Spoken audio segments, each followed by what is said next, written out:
I returned home early from a work trip, only to discover that my husband's former girlfriend had fully settled into our home, preparing intimate dinners for him while he deceived me for 3 days, claiming his mother was the one helping him. My husband, Ethan, fractured his leg 3 weeks ago in a clumsy workplace mishap, and now he's stuck with a bulky cast, unable to move easily and requiring assistance with everyday tasks like eating and occasionally using the bathroom.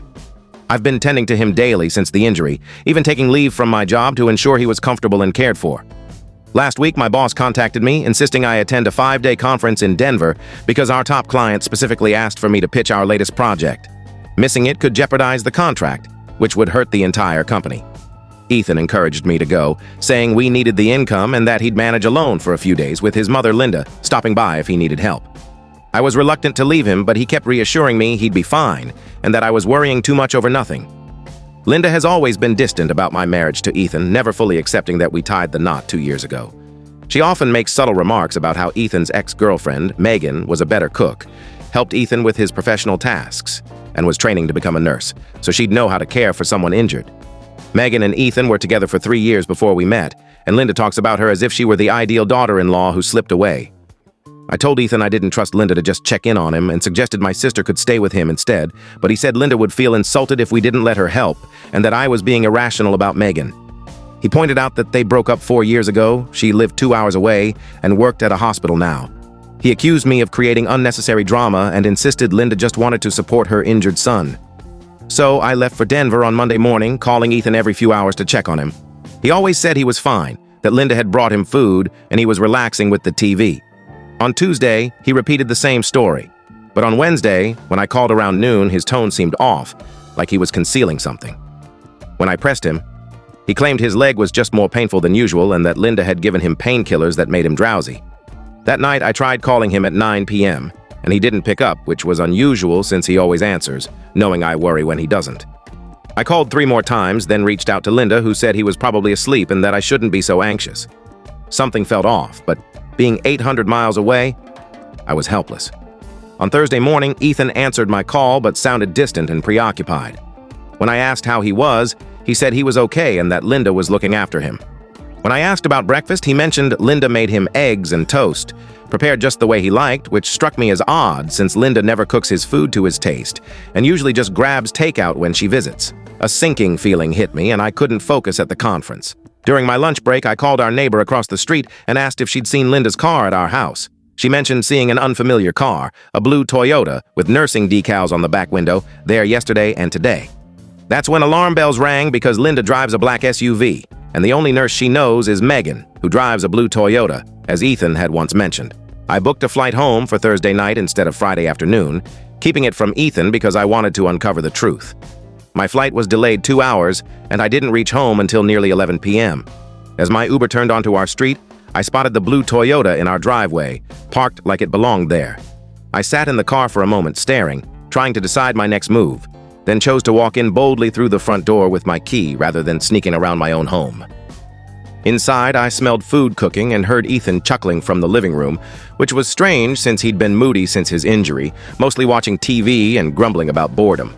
In the kitchen, I saw dirty dishes in the sink, unfamiliar groceries on the counter, and a woman's coat on a chair that wasn't mine. In the living room, there was Ethan on the couch, leg propped up, with Megan beside him, her hand on his arm, both laughing at a movie like everything was normal. When Ethan saw me, his face froze, like he'd been caught red-handed. Megan just stared, acting like I was the intruder. I demanded to know why Megan was in our house. Ethan stammered that Linda thought someone with medical expertise should help while I was away, and Megan had time off and offered to assist. Megan smiled, saying she was glad to aid Ethan's recovery and was staying in the guest room to help at night if needed. I asked Ethan why he hadn't told me Megan was staying, and he said he didn't want me to worry or get upset over nothing, claiming she was just helping as a friend. I reminded him I'd asked daily who was caring for him, and he'd lied each time, saying it was only Linda. Ethan got defensive, accusing me of being jealous and irrational, saying Megan was a trained nurse who knew how to care for injuries better than I did, and that Linda approved of the arrangement. He told me I should be thankful he had good care while I was working, instead of being angry and blowing things out of proportion. I noticed Megan's belongings scattered around the living room, books, a blanket, her bag, like she'd been living there for days. I asked her how long she'd been staying, and she said since Tuesday afternoon when Linda called her to help, planning to stay until I returned Friday. I told Megan to pack her things and leave immediately since I was back and could care for my husband myself. She looked at Ethan, waiting for him to speak, and he said I was being rude, that Megan drove 2 hours to help, and she should at least stay the night since it was late. I insisted I didn't care about the time. She wasn't staying another night and could drive home or get a hotel. Ethan shouted that I was being unreasonable and paranoid, that Megan was just helping, and I was acting like she was trying to steal him. I shouted back that Linda had no right to invite his ex into our home without my knowledge, and he had no right to lie about it for 3 days. If he needed a nurse so badly, he could have stayed with Linda or let my sister help instead of having his ex move in. Ethan said I was being dramatic, that nothing happened with Megan, and I was embarrassing myself with my jealousy. Megan finally stood, saying she could see I was upset and would pack and leave, but she was only trying to help and thought I'd appreciate someone caring for Ethan while I worked. I told her if she truly wanted to help, she'd have suggested Ethan stay with Linda, or that Linda stay here instead of moving herself in. I followed her upstairs to ensure she left and saw she'd fully settled into the guest room. Clothes in the dresser, toiletries in the bathroom, even food in our mini fridge. It looked like she planned to stay for weeks, not days. I asked why she'd moved all her things in, and she said Linda told her Ethan might need help for weeks while recovering, and since I traveled often for work, it was good to have someone nearby. I clarified that Linda had no authority to decide that, and I rarely traveled. This was my first trip in over a year. Megan said she was just being helpful, that she and Ethan were still friends and she cared about his recovery. I told her if she cared, she'd respect his marriage and not move into his home while his wife was away, calling her actions inappropriate. Ethan struggled upstairs on his crutches out of breath and told me to stop harassing Megan, that she was just being kind and I was making her feel bad for no reason. I told Ethan that moving into someone's house for days without telling their spouse wasn't normal kindness, and he knew it was wrong or he wouldn't have lied. Megan packed, came downstairs, and Ethan followed. At the door, she told him to call if he needed anything and wished him a speedy recovery. Ethan thanked her, apologized for my difficult behavior, and said he appreciated her help. After she left, I saw in the kitchen that Megan had cooked a full meal, left on the stove, with 2 plates and candles on the table, like a romantic dinner. I asked Ethan about the candles, and he said Megan just wanted to make dinner special since he'd been eating bland food for weeks, denying it was romantic. I told him candlelit dinners with his ex while I was away weren't appropriate, and he knew I'd be upset, which is why he hid it. Ethan insisted I was overanalyzing, that Megan was just a friend, and the candles weren't a big deal. We had a huge argument where I accused him of lying and betraying my trust, and that Linda had no right to invite his ex into our home. Ethan yelled that I was paranoid, that nothing improper happened, and Megan's nursing skills helped more than my care. He said I should be grateful, not angry. Ethan claimed I was controlling, that Megan was a better caregiver because of her expertise, and his leg felt better after 3 days with her than weeks with me. I told him if Megan was so great, maybe he should live with her instead of me, and if he wanted her care so badly, he should have married her. So was I wrong for kicking my husband's ex out? Update 1. I haven't slept, and Ethan's acting like I'm the one at fault. This morning, he asked me to make breakfast, and when I said I wasn't hungry, he called me petty, saying his broken leg still required help regardless of my anger. I called in sick to work, unable to focus, and needed to sort out this mess. I called my sister Chloe and explained everything. She said Linda and Ethan's actions were totally out of line, and his lying about Megan was a major red flag. Chloe said if her husband's ex moved in while she was away and he lied about it, she'd file for divorce immediately, and I was being too lenient. I told her I didn't want a divorce, but felt I couldn't trust Ethan anymore and didn't know how to move past his 3-day deception. Ethan's friend Jake visited at noon to check on him, and Ethan told him the story, framing me as irrational and jealous, saying Megan was just doing a favor and I was too insecure to appreciate it. Jake said if his wife acted like me, he'd be frustrated, and Ethan was lucky to have friends who cared enough to help. I overheard and went downstairs, telling Jake he didn't know the full story. Ethan lied about Megan being there, she moved her stuff in, and they had intimate dinners while I worked. Jake said Ethan mentioned the dinner, insisting it wasn't romantic, just Megan being thoughtful with good food. I asked Jake how he'd feel if his wife's ex moved in while he was away, lied about it, and had candlelit dinners with her. Jake said it was different because Megan's a nurse helping with medical needs, and Ethan's injury made it a unique situation. Ethan said Jake understood better than I did, and I should listen to others instead of assuming the worst. I told Ethan I didn't care about Jake's opinion. Jake wasn't married to me and didn't face the fallout of Ethan's lies. Jake left, and Ethan said I embarrassed him in front of his friend by acting paranoid. I said he embarrassed himself by lying and letting his ex move in. I went for a drive to clear my head, and when I returned, Ethan was on the phone, speaking quietly. When he saw me, he hung up fast, claiming it was the doctor's office about his next appointment. I asked why he ended the call so quickly if it was just the doctor, and he said he was done talking and I was being suspicious again. I don't know what to do. Is my marriage over? Update 2. Linda showed up unannounced this morning with soup for Ethan, acting like nothing happened and asking about my trip. I told Linda we needed to discuss her inviting Megan to our house without my permission. She said Ethan needed proper care. Megan was a qualified nurse, and she thought I'd be thankful he was in good hands while I worked. I said if Ethan needed such serious care, she should have taken him to a hospital or hired a professional, not invited his ex to live in our home. Linda argued Megan was a real nurse, helping for free, and hiring someone would have cost thousands we couldn't afford. I said we didn't ask her to arrange care, and she had no right to make decisions about our home or marriage without consulting me. Linda got upset, saying I was selfish, cared more about my job than Ethan's health, and should have stayed home instead of attending a pointless conference. I told her the conference was my job, and married couples make decisions together. Her actions were disrespectful.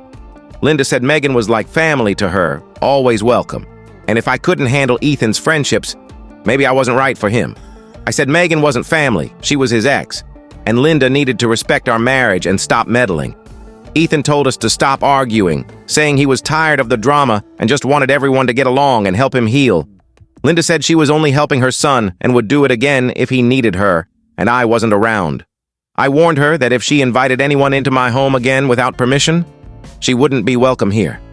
Linda called me threatening and controlling, saying Ethan was her son, and she'd always prioritize his needs. She left, and Ethan said I was too harsh, that Linda was just helping, and I shouldn't have threatened her. I called my mom and explained everything. She said Linda was way out of line. Ethan should have defended me, and he wasn't acting like a husband. She offered to stay with us so I could return to work without worrying about Linda's interference, but Ethan refused, saying he didn't want my mom here and his leg was improving, so he didn't need much help anymore. I asked why my mom couldn't stay, but Megan could, and he said it was different because Megan was a medical professional. I pointed out my mom raised 4 kids and cared for my dad post-surgery, but Ethan insisted it wasn't the same as professional training. I told him he was making excuses because he enjoyed Megan's presence and was justifying what happened. Ethan got angry, saying I was twisting things, that he didn't ask Megan to come, Linda arranged it, and he was just being courteous to someone helping him. I said being courteous didn't mean lying to me for 3 days or having intimate dinners with his ex. Ethan denied the dinner was romantic, saying Megan just made nice food and lit candles, and it wasn't special. I asked if he'd be okay with me having candlelit dinners with my ex while he was away, and he said it was different because my ex isn't a medical professional helping me. I told him he was being absurd, knew what he did was wrong, and was dodging accountability. Ethan insisted he did nothing wrong, that I was blowing it out of proportion, and he was tired of my accusations. Update 3. Ethan's cast was removed yesterday, and his leg is much better. He can walk almost normally and doesn't need help with daily tasks.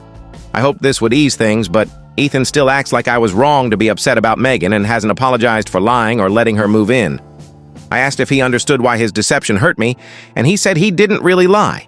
He just didn't mention Megan because he knew I'd overreact. I told him withholding the truth was lying, and he knew I'd want to know who was in our house. Ethan said if I trusted him more, I wouldn't be so upset, and my continued anger showed I didn't trust him. I said, trust is earned, and lying to your spouse breaks it. Ethan got frustrated, saying I'd never let this go, would hold it against him forever, and he was done apologizing for something insignificant. I pointed out he never apologized, and saying sorry would be a start if he wanted me to move on.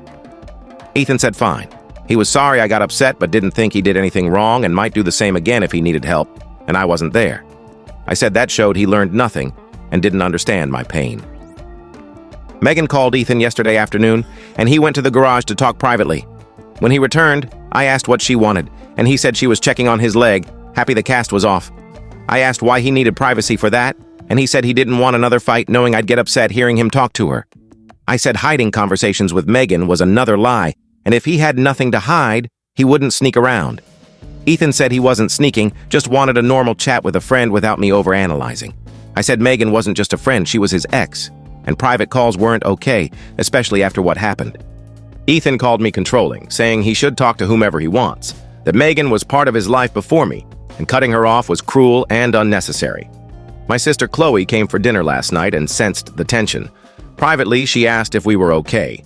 I told her Ethan still didn't see his fault, was still talking to Megan secretly, and I didn't know what to do. Chloe said Ethan was acting single, and if he couldn't see why his actions were wrong, he wasn't ready for marriage. She said her husband would never let his ex move in and lie about it, and she'd be contacting a divorce lawyer. Ethan overheard and later asked if I was considering divorce. I said I didn't want to, but felt he didn't respect me or our marriage.